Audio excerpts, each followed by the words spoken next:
So this is just a short introduction, and many, many ways in which we can look at the journey to awakening. The journey to awakening is basically remembering what we forgot. Remembering is in the word sati, mindfulness, translated in English as mindfulness, but it means remembering. I was thinking this morning that there is a kind of maybe scientific model that you could have, or a Dharma model going back thousands of years, and they're basically the same. Or a Kabbalah model, which is going back a few hundred years, it's basically the same. Which is that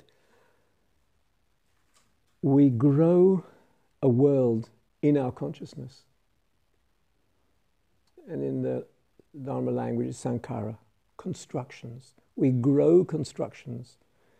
And in the language of brain cells, if you like, it's like as if we have networks in the mind that said, this is me, this is the world, this is what I need, this is a tree, this is a body, this is clothes, this is language. And they take up a lot of space in the consciousness. And we feel ourselves right inside a closed world of structures. And then we have this dialogue in us. I'm missing freedom, I'm missing space, I'm missing dancing with the unexpected, I'm missing, something's missing, because we grew it and you can't help it. It happens by itself. We grow, we call it conditioning hatnaya, but it's actually growing networks in the consciousness.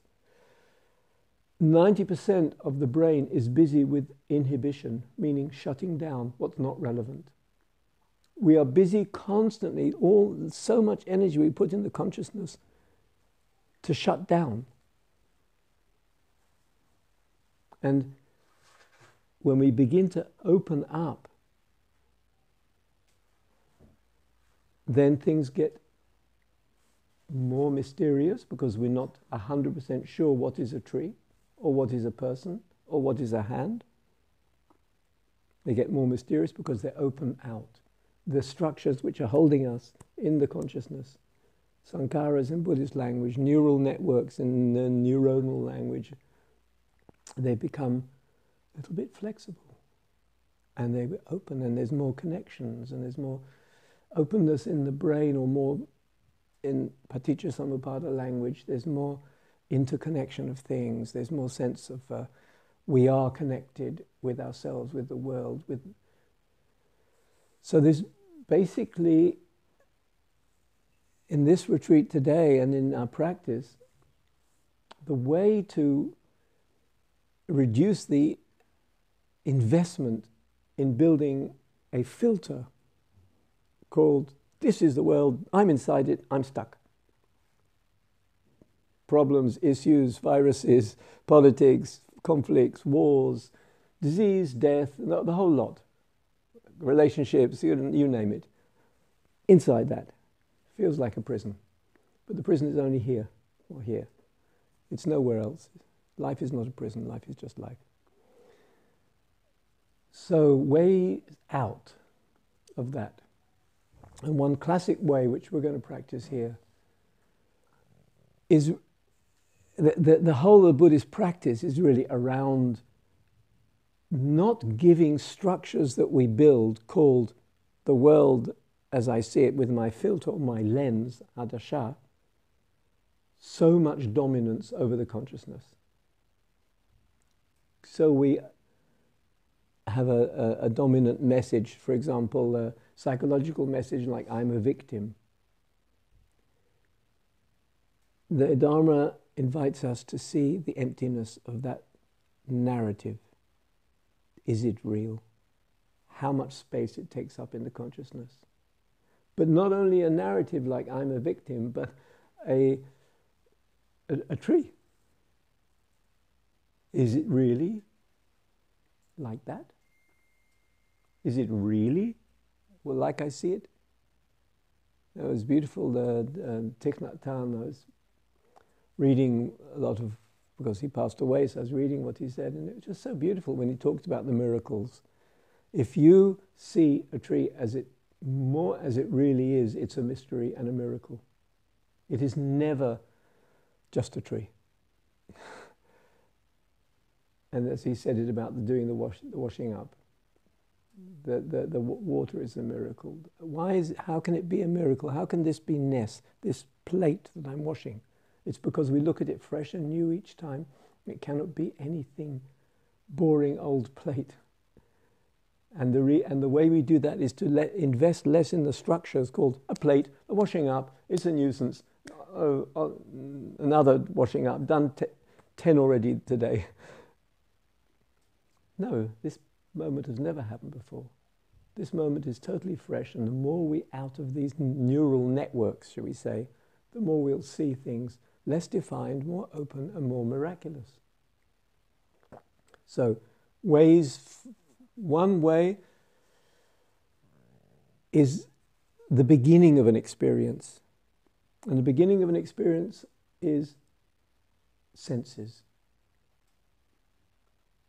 And if we understand that as a practice, just that today, open the senses.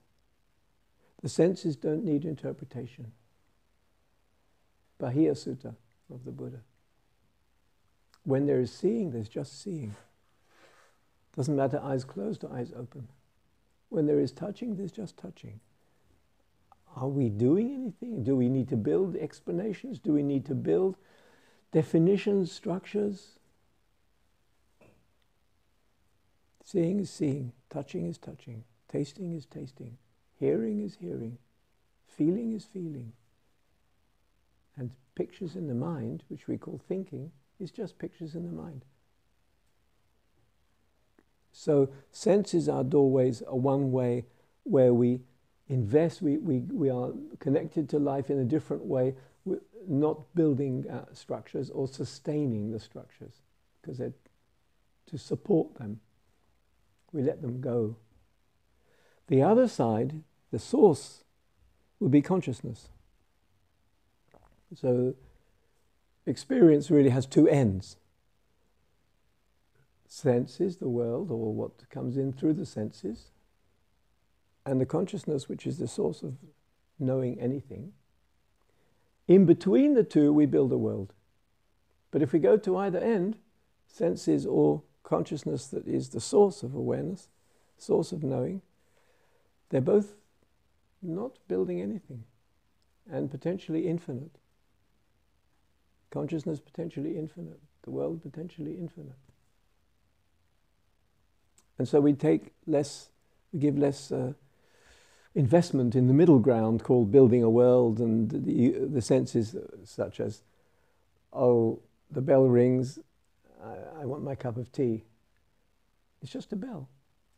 I want my cup of tea because it's a break. Is a whole narrative that we build out of the bell sound.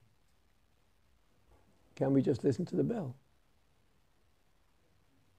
That's it. Where's the bell? I don't know. Is it here? Is it there? Is it in the bell? What's it doing? It's just a bell, just a sound, even not a bell.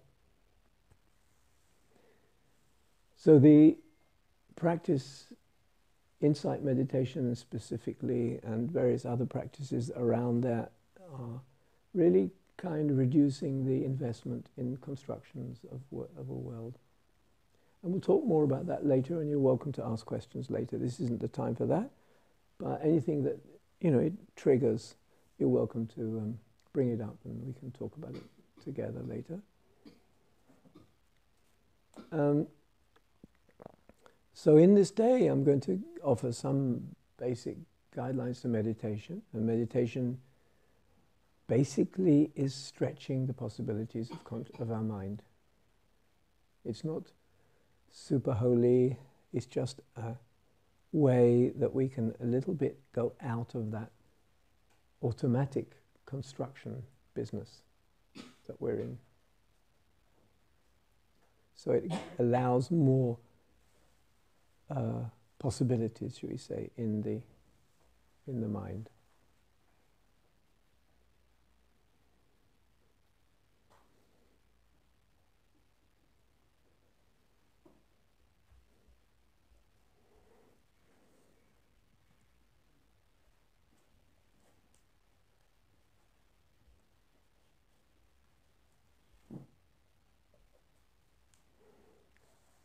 Okay, so let's start to practice.